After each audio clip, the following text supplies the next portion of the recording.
Hello friends, I am Prithviraj Singh और आप देख रहे हैं एमेच्योर फिजिसिस्ट। तो आज हम सभी डिस्कस करने वाले हैं मोशन का ये लेक्चर, जिसमें हम derivatives of all the motion equations बहुत ही सिंपल तरीके से निकालेंगे। तो आज का वीडियो आपके लिए बहुत ही हेल्पफुल होने वाला है, इसे एंड तक ज़रूर देखिएगा। तो सबसे पहले मैं आपको बताना चाहूँगा, जहाँ से मैंने ख़त्म किया था पिछले लेक्चर में, वहीं से आज हम स्टार्ट करेंगे। तो सबसे छोटी सी बात, बहुत इंपॉर्टेंट, आज सिंपल सी, ये सबसे पहले हम जानेंगे कि ये v/t ग्राफ है। आपको पता है वेलोसिटी बाय टाइम ग्राफ। तो आपने अभी तक जो देखा वो कांस्टेंट एक्सेलरेशन के लिए एप्लीकेबल था, यानी मैं कहना चाह रहा हूँ कांस्टेंट एक्सेलरेशन जब होगा तो v/t का ग्राफ स्ट्रेट लाइन होगा। ठीक है, कैसे? क्योंकि v/t के ग्राफ के स्लोप से, यानी जब हम ऐसे डॉट डॉट करके इसके स्लोप को निकालेंगे, जब भी निकालेंगे तब वो एक्सेलरेशन पता चलेगा। तो कांस्टेंट है, यानी ये एंगल हमेशा कांस्टेंट रहेगा। ओके, स्ट्रेट लाइन है, यानी ये था कांस्टेंट एक्सेलरेशन का केस।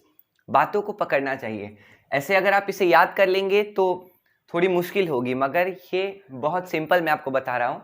ये स्ट्रेट लाइन है, इसका मतलब हर बार स्लोप के एंगल का जो वैल्यू है वो सेम आएगा, यानी कांस्टेंट है एक्सेलरेशन हमारा। अब अगर मैं स्ट्रेट लाइन ना बना के कुछ इस तरह से बना दूं, तो यहां पर आप देखेंगे यहां पर एंगल अलग है, यहां पर एंगल अलग है, और स्लोप जैसे जैसे आगे बढ़ रही है, मतलब ये लाइन, तो वैसे वैसे स्लोप की वैल्यू यानी tan थीटा, यानी ये एंगल, वो बढ़ते घटते रहा है, वेरिएबल है, यानी हम इसे वेरिएबल एक्सेलरेशन कह सकते हैं, या फिर नॉन यूनिफॉर्म एक्सेलरेशन भी कह सकते हैं। फेमस नाम तो यही है, non uniform acceleration. Okay, clear? तो ये अब हम, जैसे आपने बहुत सारी वीडियोस देखी होंगी मोशन के इक्वेशन को डिराइव करने वाली वीडियोस को, तो उनमें जो बात है वो एक इक्वेशन से दूसरे इक्वेशन को सॉल्व करते हुए प्रूफ कर देते हैं। मगर मैं आपसे एक सवाल करना चाहूँगा। सबसे पहली बात ये है कि जैसे बस नॉइज़ को थोड़ा सा अवॉइड करिए। क्या कर सकते हैं, लोग हैं, हल्ला करते हैं। तो अब बात ये है कि सबसे पहली बात मैं क्या कह रहा था, हाँ, तो वो लोग इक्वेशन से इक्वेशन को डिराइव करते हैं, प्रूफ करते हैं कि ऐसे ऐसे होता है। लेकिन आप सिंपल सा कॉमन सेंस लगाइए कि जब मोशन चैप्टर आया था न्यू, ओके, मतलब पता नहीं था किसी को मोशन के बारे में, तो हमारे पास पहले प्रॉब्लम होती है, फिर सॉल्यूशन होता है।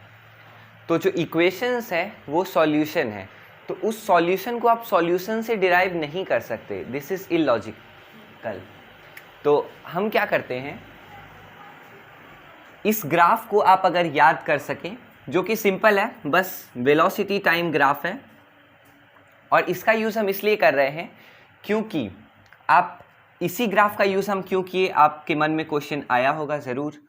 तो यहाँ आप देख सकते हैं इसके बीच का जो एरिया है वो आपको पता है वो क्या देगा आपको, डिस्प्लेसमेंट। यानी आपको यहाँ से, जस्ट ए मिनट, डिस्प्लेसमेंट, आपको यहाँ से वेलोसिटी पता है, टाइम पता है, एरिया से डिस्प्लेसमेंट निकल गया, और एक्सेलरेशन भी इसके स्लोप से पता चल जाता है। तो लगभग सारी बातें आपको पता चल रही हैं, इसीलिए मैंने वेलोसिटी बाय टाइम ग्राफ लिया, यानी लिया जाता है। तो इसका रीज़न भी मैंने आपको बता दिया। अब हम आगे बढ़ेंगे और देखेंगे कि इस ग्राफ की मदद से हम कैसे क्या कर सकते हैं। ओके, सो सबसे पहले यहाँ पर ज़ीरो था टाइम, मैं इधर साइड हो जाता हूँ। ओके, यहाँ पर जो टाइम है वो ज़ीरो है, यानी t is equal to zero, time is equal to zero. तब हमारा स्पीड था u मीन्स इनिशियल वेलोसिटी, ये भी आपको पता ही है। तो अब यहाँ पर, यानी at the end of the journey, हमारी वेलोसिटी थी v। ओके, अब तब टाइम था, मैं इसे t ही कह देता हूँ, टाइम था, ओके, t1 कर देते हैं। ओके, तो ये सब वैल्यूज हमें यहाँ से मिल रही हैं। तो मैं डॉट डॉट क्रिएट कर देता हूँ आपको इजी से समझ में आने के लिए, ठीक है। ये देख सकते हैं आप, t1 टाइम पे v थी वेलोसिटी, इसकी फाइनल वेलोसिटी। इसके अंदर का अगर आप एरिया निकाल दें तो आपको मिल जाएगी डिस्प्लेसमेंट। तो सबसे पहली इक्वेशन हम अब डिराइव करेंगे यहां से, जो है v is equal to u plus a t. आप अब इस इक्वेशन को ध्यान में रखिए और आप देखिए कैसे आप झट से इसे डिराइव कर लेते हैं। तो फर्स्ट ऑफ ऑल यहां पर आपको देखना है एक्सेलरेशन। ओके, तो सबसे पहले आपको पता है कि acceleration v minus u by T होती है, पर ये आपको कैसे पता है मैं आपको अभी फिर से बता दूंगा ये आपको कैसे पता है। आप यहां पर देखिए, आपको पता है कि वेलोसिटी टाइम ग्राफ का स्लोप इज कॉल्ड एक्सेलरेशन।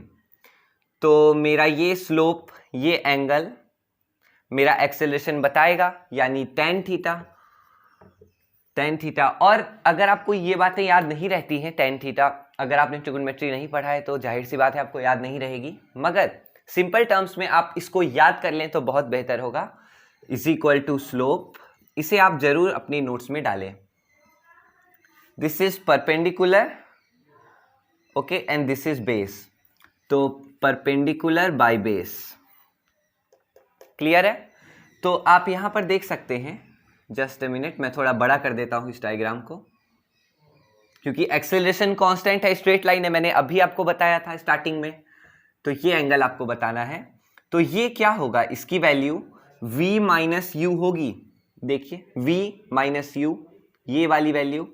अब इसे अगर हम नेमिंग कर दें तो इजी होगा। इस डॉट का नाम है a, इसका नाम b, इसका नाम c, इसका नाम e, ओके, इसका नाम f। ठीक है, क्लियर है? अब आप देखिए, तो BC परपेंडिकुलर क्या है, BC है, BC by AC, BC by AC।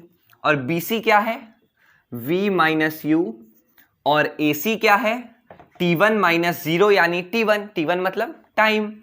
तो देखिए V minus u by T, तो ये आपका एक्सेलरेशन आ गया स्लोप से, ये भी डेरिवेशन आपको पता चल गया, और A is equal to v minus u by t, ये भी आपको पता चल गया। अभी तक सब क्लियर है? अब आगे देखते हैं। Okay, let's do it. तो आपको यहां से पता चला कि acceleration is equal to v minus u by t. अब देखते हैं इसे आप और कैसे लिख सकते हैं। मैं इसे लिख सकता हूं a t is equal to v minus u, मैं लिख सकता हूं। टी इधर गया, डिवाइड में था, उधर मल्टीप्लाई में चला गया। तो अब देखिए ये माइनस में है, u का साइन है माइनस, तो इधर आके u हो जाएगा प्लस, तो u plus a t is equal to v. ये हमारा first equation. Is it matching? यानी आपने, congratulations, you have derived your first equation of motion by your own. अब ये मेथड आप नहीं भूलेंगे। सिंपल सा एक कॉन्सेप्ट का मैंने यूज किया, जो था कि वेलोसिटी टाइम ग्राफ के स्लोप से हमें एक्सेलरेशन पता चलता है, और उसी को यूज करके मैंने आपको फर्स्ट डेरिवेशन बता दिया। ओके, नाउ मैं फर्स्ट डेरिवेशन यहां लिख लेता हूं। ओके, नाउ अब सेकंड, अब बारी आएगी डिस्प्लेसमेंट की। ठीक है, यहां से हमें वेलोसिटी तो पता चल जाएगी, u हो, v हो, a हो, t हो, सब पता चल जाएगा। अब s की बारी आती है। तो आपको पता है एक कॉन्सेप्ट और, कि ग्राफ जब वेलोसिटी टाइम का हो तो उसके एरिया से आपको मिलेगा डिस्प्लेसमेंट। That's so simple. आप यहां पर देख सकते हैं, this is a triangle, triangle ABC है ना, और ये एक रेक्टेंगल है, रेक्टेंगल भी मैं बना ही देता हूं, रेक्टेंगल ACEO, या फिर ये बहुत यूनिक लग रहा था, OACE। ठीक है, OACE। तो ये रेक्टेंगल प्लस ट्रायंगल का एरिया क्या होगा, आपका टोटल डिस्प्लेसमेंट। तो S डिस्प्लेसमेंट को कहा जाता है, this is your displacement. Okay. और अगर आपने अभी तक इस चैनल को सब्सक्राइब और वीडियो को लाइक नहीं किया है तो ज़रूर कर दें, और आगे और मैं आपके लिए ऐसे वीडियोस लाते रहूँगा। और मेरा नेक्स्ट वीडियो होने वाला है मोशन का पूरा revision in one shot, means in one video only, जो कि बहुत ही यूज़फुल होगा आपके लास्ट टाइम प्रिपरेशन के लिए। ओके, वो मेरा नेक्स्ट वीडियो। ओके फ्रेंड्स, तो हम अब देखने वाले हैं S is equal to u t plus half a t square की डेरिवेशन, जो कि one of the most important equation of motion है जो आपको क्लास 9th में पढ़नी है। So let's start. यहाँ पर आप देख सकते हैं जो इक्वेशन मैं कह रहा हूँ वो यहाँ पर लिखी हुई है रिटन फॉर्म में। अब हम मात्र इस एक ग्राफ से, सिंपल ग्राफ से हम उस इक्वेशन को डिराइव करेंगे। तो S इज इक्वल टू, आपको पता है कि वेलोसिटी टाइम ग्राफ के अंदर का एरिया निकालने पर हमें डिस्प्लेसमेंट मिल जाता है। तो ये एक ट्रेपीजियम है, मगर हम अगर इसे एक ट्रायंगल और रेक्टेंगल में डिवाइड कर लें तो हमारे लिए एरिया निकालना इजी हो जाएगा। सो आप यहाँ पर देख सकते हैं कि सबसे पहले मैं रेक्टेंगल के बारे में लिखता हूँ, लेंथ इंटू ब्रेथ। तो इसकी लेंथ है AC dot CE। Am I correct? Correct me if I am wrong. Okay. UT। अब ये वाला portion 1/2 into base into height करने से इस ट्रायंगल की एरिया हमें पता चल जाएगी, वो आपको पता है। तो 1/2 पहले लिख देता हूं, इंटू बेस है AC और हाइट है BC। यहां तक कोई डाउट नहीं है। ओके, अब देखिए थोड़ा और इधर से स्टार्ट करता हूं, और टर्म्स इसमें ऐड होंगे। तो AC को मैं क्या लिख सकता हूं, मैं OE लिख सकता हूं। आप देख सकते हैं AC और OE मैच कर रहा है, रेक्टेंगल है, लेंथ की वैल्यू भी सेम होती है। तो AC को मैं OE लिख देता हूं, OE।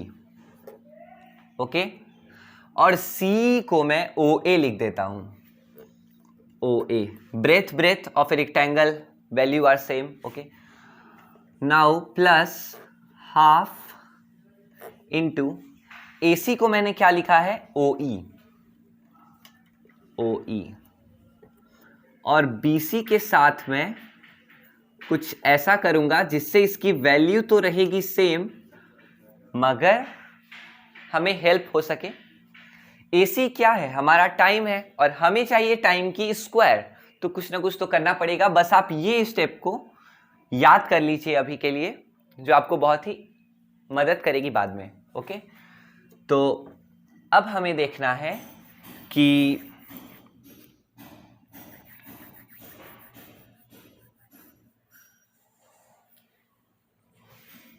ओके, यहां तक आप समझ चुके हैं। तो इसे आप लिख सकते हैं OE डॉट OA। तो ये तो ऐसे ही है, प्लस हाफ OE तो आपको पता ही है, इसको बाहर ही निकाल देते हैं ब्रैकेट से, OE। और ये BC by AC into AC जो है, वहां पर हम BC बाई AC रहने देते हैं और डॉट में लगा देते हैं AC को हम लिख सकते हैं OE। ठीक है, तो अब आप यहां पर देखिए, OE is time and OA is U. Okay, and OE is time and BC is V minus U by T. Okay, now we have completed our equation. अब आपको लगेगा कि ये इतना सिंपल था यार। अब यहां पर देखिए, OE क्या है, OE टाइम है।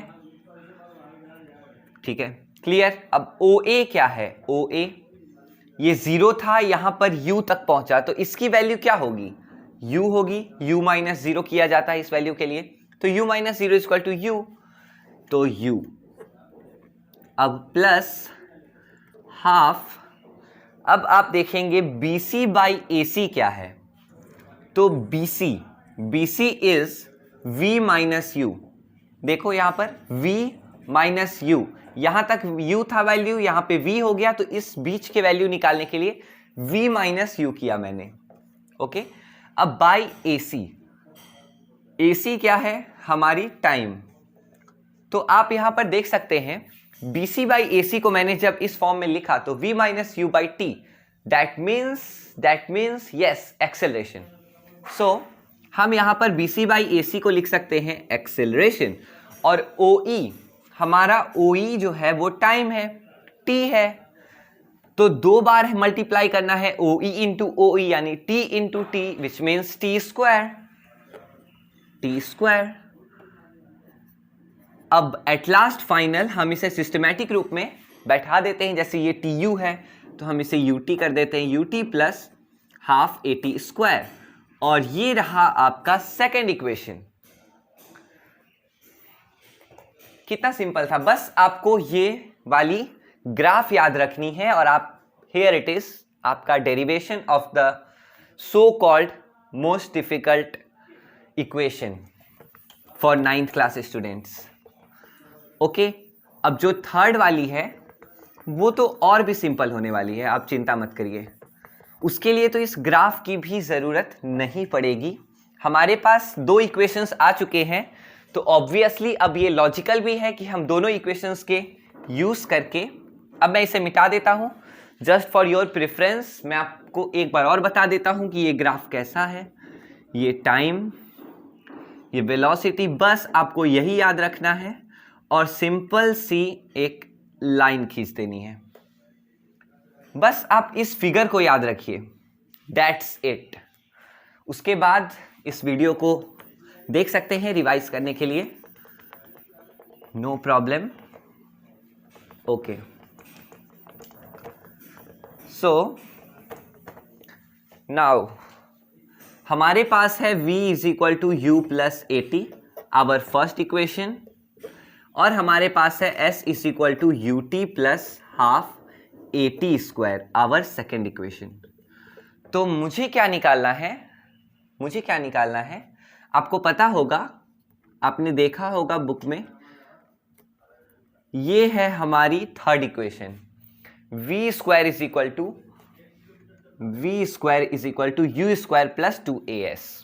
ठीक है, अब हम देखेंगे यहां पर क्या नहीं है, यहां पर टाइम नहीं है, तो इस फर्स्ट इक्वेशन से मैं टाइम निकालने की कोशिश करता हूं, u प्लस AT, यहां से टाइम निकालनी है मुझे।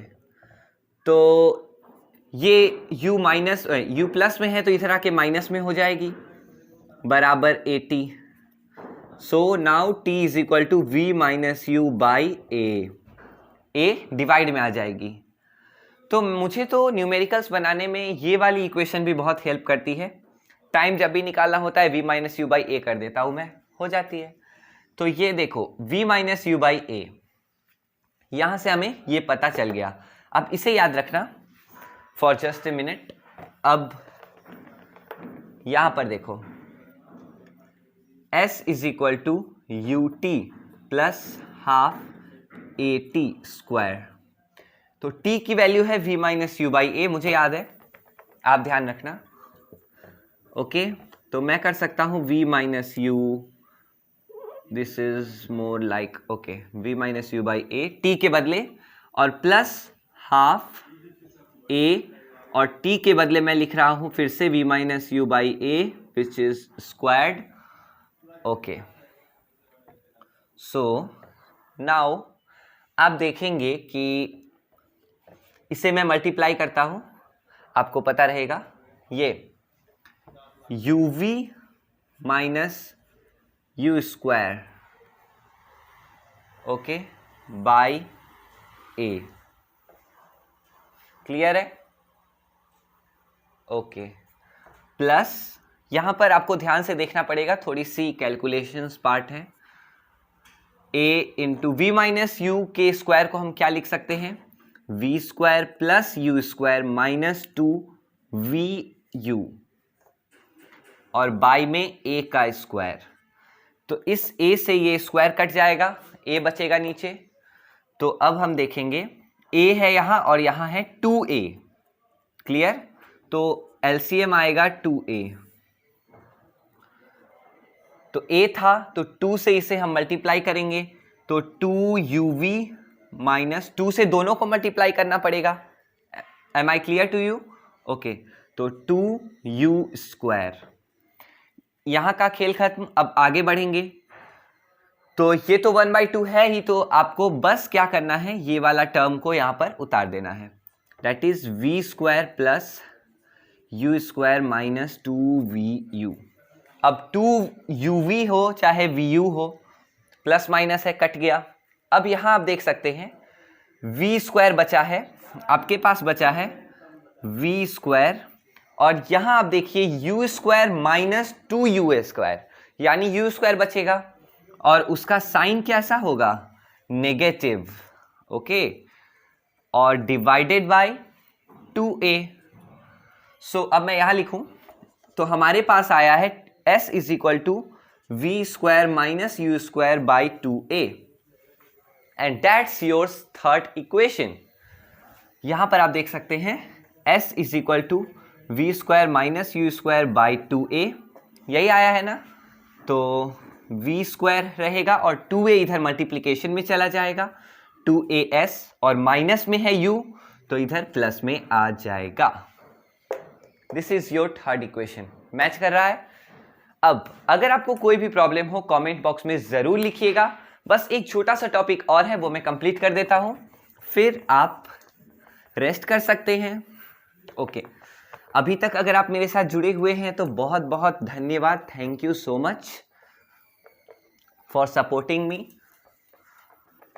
Okay, so last we will learn circular motion. तो क्या पता है, कभी कभी कुछ चीज़ें जैसी दिखती हैं वैसी होती नहीं है, और वो जैसी होती हैं वैसी दिखती नहीं है। तो बात यहाँ पर ये है इस फिलॉसफी की कि सर्कल तो आपको एकदम स्मूथ कर्व से बना हुआ एक प्लेन फिगर लग रहा है, मगर ऐसा नहीं है। सपोज करिए एक हेक्सागन, ठीक है, 1 2 3 4 5 6 हेक्सागन, रेगुलर हेक्सागन। तो इसमें अगर बहुत छोटे छोटे, मतलब मैं कहना चाह रहा हूं कि यहां पर साइड्स डिवाइडेड हैं, तो वही ये साइड्स की मात्रा जब बढ़ जाएगी तो ये एक इस तरह का फिगर बन जाएगा। इसे आप सर्कुलर बना सकते हैं नंबर ऑफ साइड्स इंक्रीज करके, कुछ ऐसे ऐसे ऐसे ऐसे। अगर आपके पास HC वर्मा की बुक हो तो वो बस छोटा सा वो टॉपिक आप वहाँ से पढ़िएगा। तो ये आपको मैं बता रहा हूँ, जैसे ड्राइंग तो उतनी अच्छी है नहीं मेरी, तो ये ऐसे बहुत सारे साइड्स बन के बनाते हैं एक सर्कल। ये एक कर्व नहीं है, ये बहुत सारे न्यूमरस साइड्स मिलके बनाए हैं ये एक सर्कल को। जैसे हेक्सागन में 6 साइड्स हैं, वैसे ही साइड्स की मात्रा बढ़ाइएगा तो माइक्रोस्कोप से अगर आप देखेंगे किसी सर्कल को तो ऐसा नजर आएगा। तो बात ये है, सिंपल सी बात मैं ये कहना चाह रहा हूं, जो आप यहां भी देख सकते हैं, इतनी आपको जानने की जरूरत नहीं है। ये मेरा टेंजेंट है, जब मैं इस पॉइंट पर होऊंगा मेरा ऑब्जेक्ट या फिर मैं जो मूव कर रहा है तो उसकी मूविंग डायरेक्शन होगी इस साइड। बस जस्ट आफ्टर अ सेकेंड जब मैं यहां पहुंचूंगा तो मेरी मूविंग डायरेक्शन चेंज हो जाएगी। आप देख पा रहे हैं थोड़ी सी इधर हो गई है। तो आपको पता है कि velocity is a vector quantity which has magnitude as well as direction. So when we change direction by a little bit also, then our velocity will change. So here circular motion is the case of non-uniform, what, non-uniform velocity. okay, बार बार इसकी velocity change होती रहेगी। अब कुछ equations के बारे में आप जान लीजिए, so आज के लिए वो उतना काफी रहेगा। so आपको पता है सर्कल का सरकमफ्रेंस क्या होता है, 2 पाई आर। तो 2 pi r is the distance covered, am I correct? 2 pi r is the distance covered, और जो टाइम लगा आपको वो है t, और स्पीड का फॉर्मूला आपको पता है डिस्टेंस बाय टाइम। तो डिस्टेंस था 2 पाई आर बटा time is equal to velocity 2 pi r by t. Okay, और इसी को आप रिवर्स करके टाइम का फॉर्मूला भी निकाल सकते हैं, t is equal to 2 pi r by v. Clear है? तो ये था आज का, और आज हमारा मोशन लेक्चर 7 के साथ खत्म होता है। और मैं अगले वीडियो जैसा मैंने आपको बताया एक पूरे मोशन को रिवाइज करने इन वन शॉट आ रहा हूं। So please subscribe and stay tuned. आज का वीडियो अच्छा लगा तो एक लाइक तो बनता है। बाय, मिलते हैं आपसे अगले वीडियो में।